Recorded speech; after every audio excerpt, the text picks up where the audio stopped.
Life shall be restored. Loved ones returned to you. Death will become a thing of the past.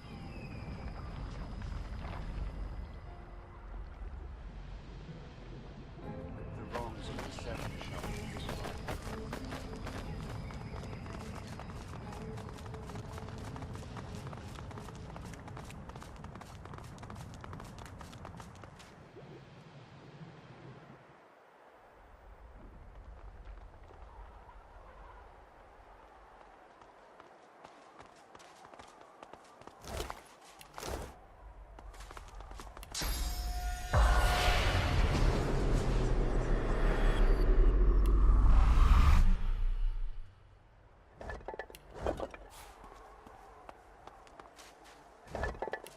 The air is thick with heavy flakes of ash.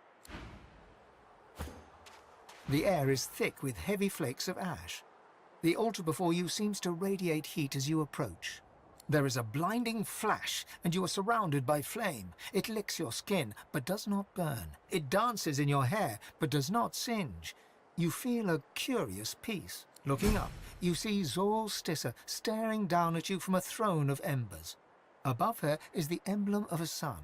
Once aflame, but now dim and fading. She nods to you. Go, my prince. Do what must be done. The vision fades, and once again you find yourself at the altar. Faint embers of ash scorching the fabric of your clothes. The air is thick with an emblem of the sun glow.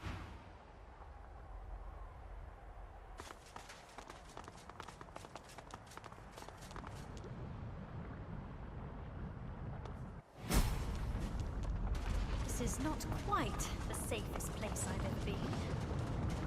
We'd better find a way inside before it all goes up in smoke, and us with it.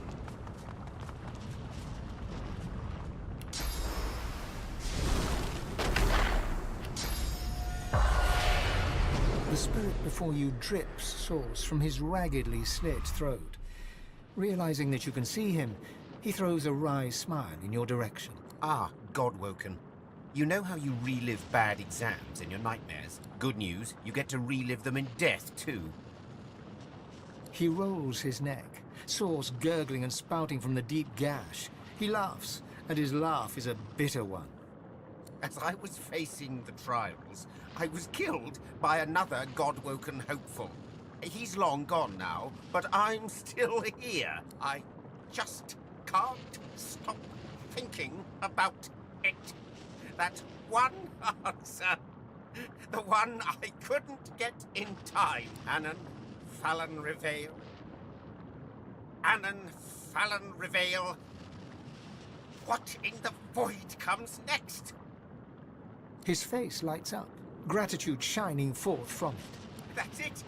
That's it! He begins to fade from view, but as he disintegrates, he traces an esoteric sigil in the air between you and pushes forceful energy into you, restoring you.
part of the Divine Order's fleet is approximate.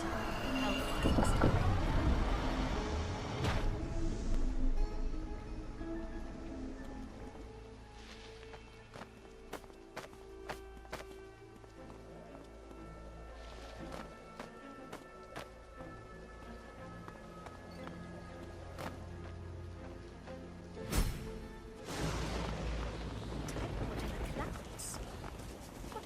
this aloft? Before you stands a shrine to Amadia, her solemn face carved of ancient stone. This statue of Amadia seems ancient. Moss blooms from cracks all over the stone, and tears of rain stream from her eyes. A hollow space marks the center of her creased brow. You remember that the statue of Amadia in the hollow marshes healed you. But no words from you can rouse this one to respond. Whatever powers the gods once had has weakened indeed. You feel a presence awaken within the stone. An ancient awareness reaches out to you, swirling through every cell of your body and every mote of your soul. You feel a gentle hand tracing the shapes of armor around your whole body, the protection of Amadia. Then the awareness recedes from you, ebbing back like a tide until you are left completely alone. Alone with your thoughts, alone with the blessing Amadia left you with.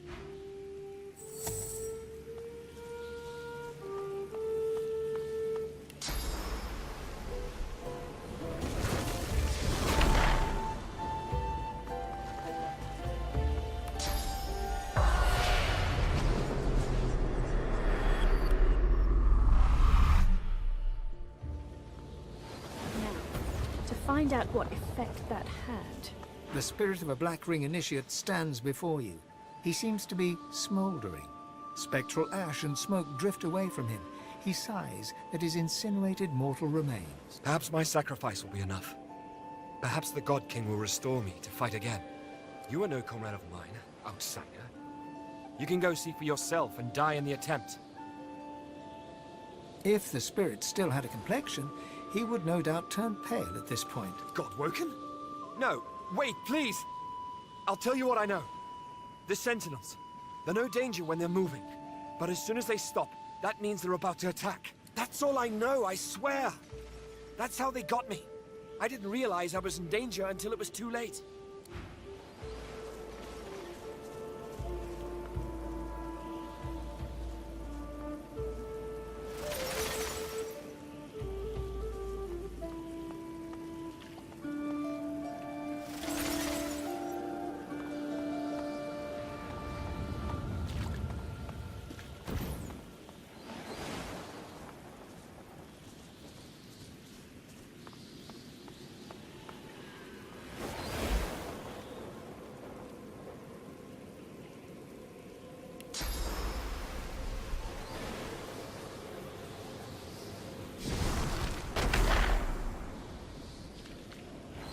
Did that cause a reaction?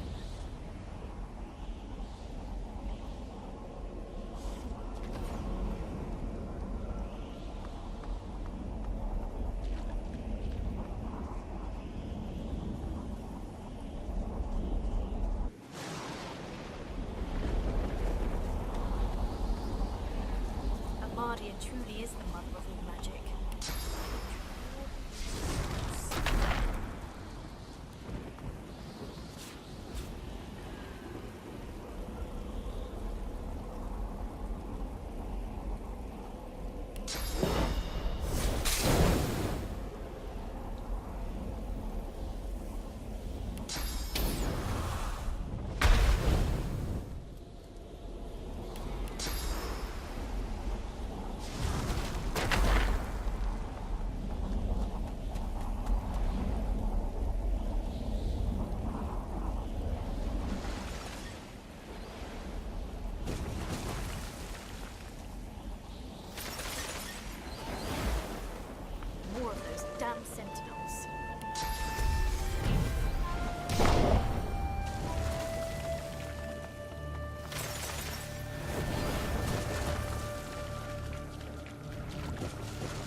Our defenses are breached.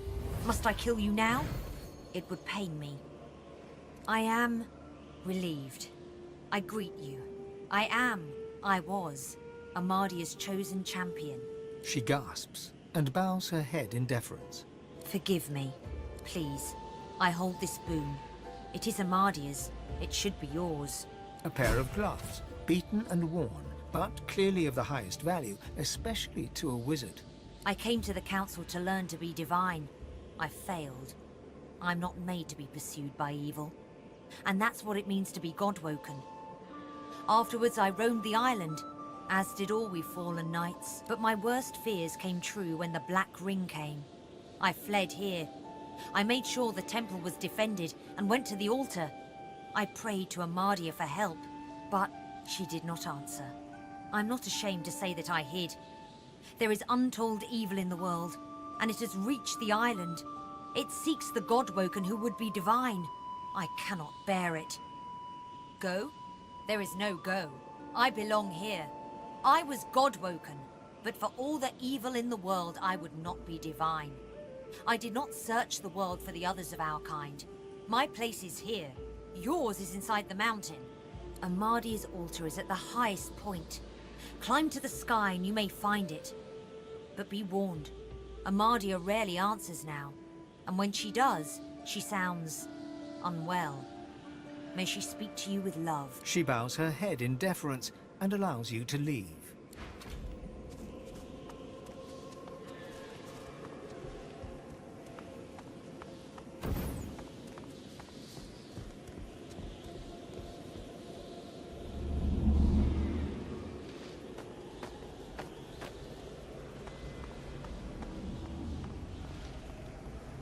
A bird flits in the background as you approach the altar.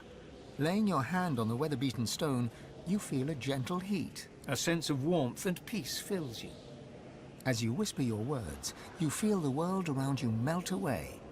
You open your eyes to an old log house, a roaring fire, and a door ajar. Pushing the door open, you find a bedroom, comfortably furnished. In the middle of a bed, wrapped in blankets, is an old, shivering woman. She reaches out, welcoming her lost child. So good of you to come. She has been so proud to watch your heroics, but now you need to help her. She leans forward, grey hair falling to frame her wrinkled face, and whispers that she is so hungry. She needs to feed. She needs your sauce. The woman takes you in her arms, pulling you close in a warm, soft embrace. You almost can't help relaxing as her warmth spreads through you. You're still breathing in her scent, the smell of home, when you feel her claws. They press into your back, tearing cloth, breaking skin, pushing deep into muscle. A gasp escapes your lips, and you sense it, her ferocious hunger as she starts to feed. You feel your source draining away, your energy sapping, your own hunger becoming unbearable. You push her away, staggering backwards, until you rest gasping against the door. The figure in the bed draws the curtains and smiles as she is bathed in moonlight. She turns back to you, her grey hair now streaked with gold. She gets out of the bed, walking towards you, but you feel your god pulling you back, pulling you away from her claws. The room fades, but Amadia's moon remains, now emblazoned on the altar before you. It would pain me to kill you, but if I am... She gasps. Forgive, please. I hold this boon. A pair of gloves, beaten and worn, but Amadia's... She bows her head.